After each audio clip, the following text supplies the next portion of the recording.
2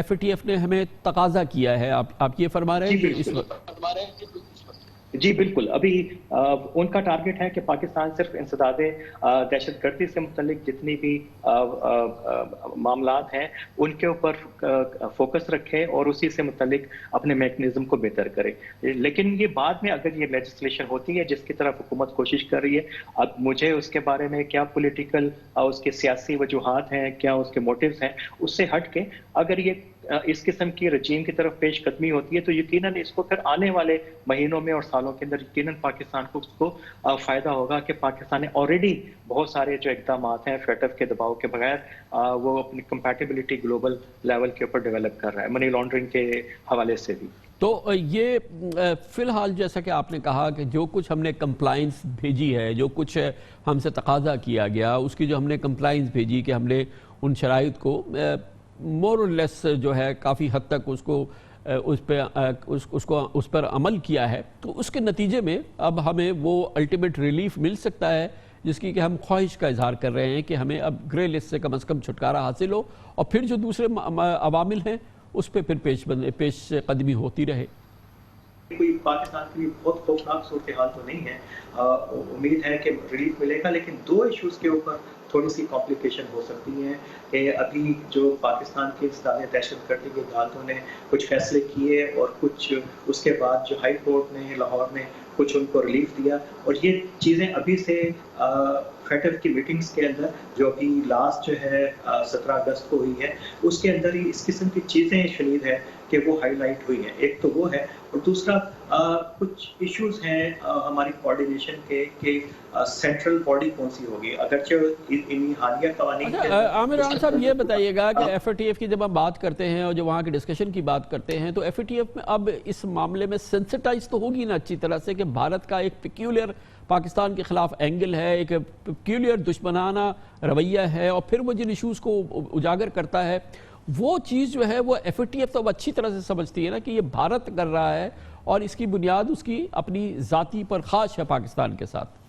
بالکل. ابھی دیکھیے ایک اور موو جو انڈیا کی طرف سے جو کل ہی ہوئی ہے، وہ جو ایک حملہ ہوا تھا پلوامہ والا، اس کے متعلق انہوں نے اس کے آگے کچھ پیش رفت ہوئی ہے.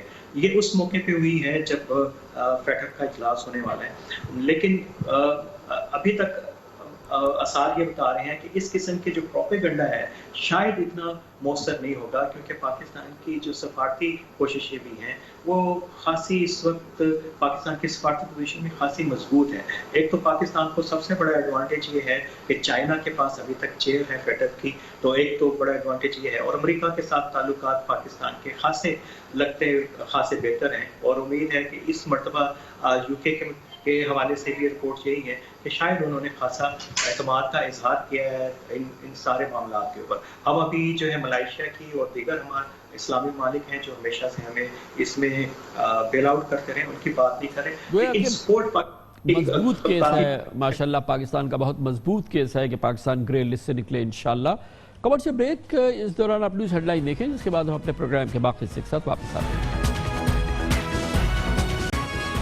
آپ دیکھ رہے ہیں خبروں، تبصروں اور تجزیات پر مبنی پاکستان کا سب سے معتبر نیوز شو دنیا، کامران خان کے ساتھ. پاکستان میں اپوزیشن کی سب سے بڑی جماعت مسلم لیگ نون کی سیاست اس وقت ایک اہم اور بعض اندازوں کے مطابق مشکل دوراہے پر آ چکی ہے.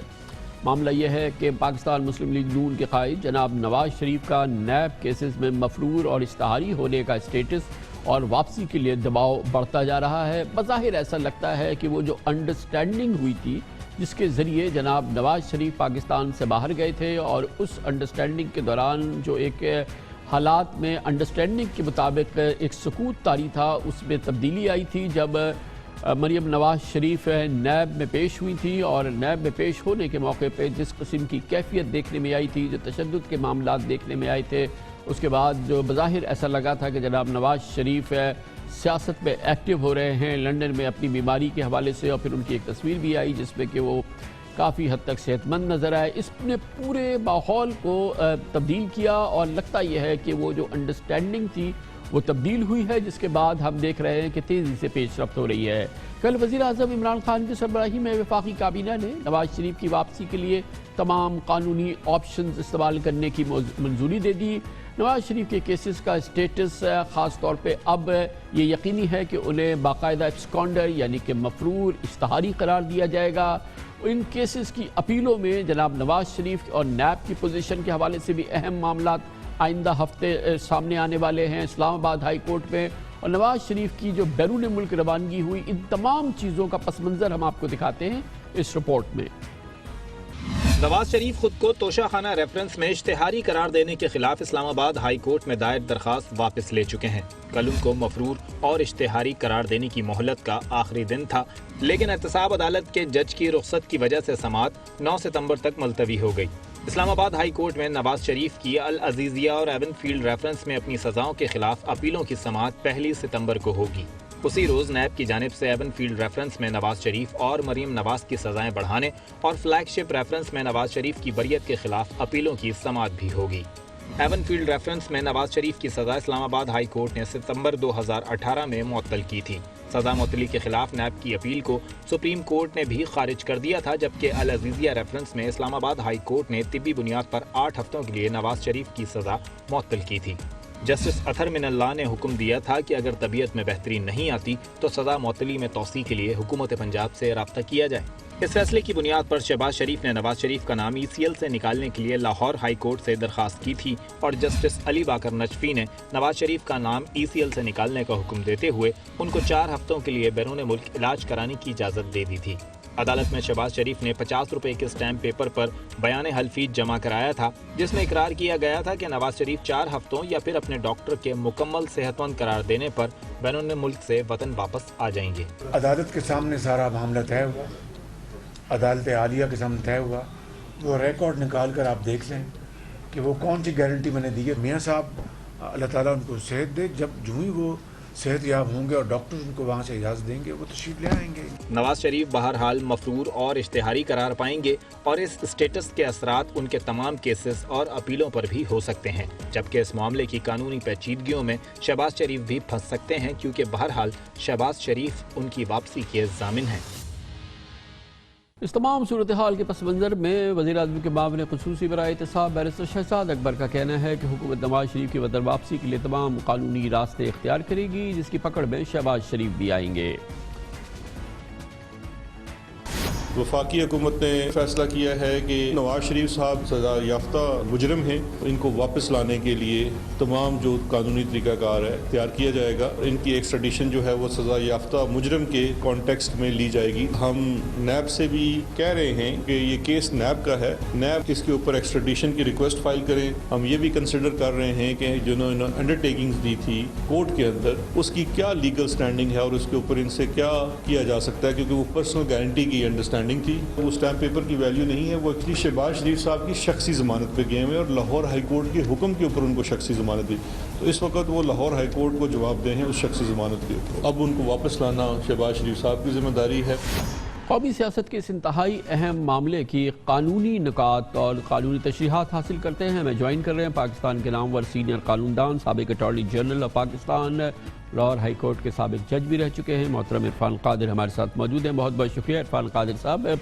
بظاہر ایسا لگتا ہے کہ ایبسکانڈر اور ان کو اشتہاری اور یہ مفرور قرار دینے کی جو درخواست تھی نیب کی، جو اسلام آباد ہائی کورٹ میں چیلنج کی تھی جناب نواز شریف اور ان کے وکیلوں نے، وہ درخواست واپس لے لی، جس کے بعد لگا کہ یہ اسٹیٹس اب ان کا ایک رسمی کارروائی رہ گئی ہے، جس کے بعد وہ مفرور اور اشتہاری قرار دیے جائیں گے۔ آپ کے خیال میں یہ درخواست واپس لینے کی کیا وجہ ہو سکتی ہے، اور کیا جناب نواز شریف کے وکلاء سمجھتے ہیں کہ ان کے اشتہاری اور مفرور قرار دینے سے کوئی فرق نہیں پڑے گا؟ آپ کے خیال میں کیا واقعی کوئی فرق نہیں پڑے گا؟ اس وقت میاں صاحب جو ہیں، جیسے آپ نے فرمایا ابھی اپنے انٹرو میں، کہ وہ تو العزیزیہ کیس میں ان کو جو ان کی سینٹنس جو ہے 8 ہفتے کے لیے سسپینڈ ہوئی، اور اس کے بعد لاہور ہائی کورٹ نے ان کا نام جو ہے ECL سے نکالنے کے احکامات جاری کیے۔ چنانچہ میاں صاحب جو ہے وہ ملک سے باہر گئے، اور حکومتی موقف بھی یہی تھا کہ ان کو جانے دیا جائے، اور ڈاکٹرز کا بھی یہی موقف تھا کہ ان کو جانے دیا جائے۔ لہٰذا وہ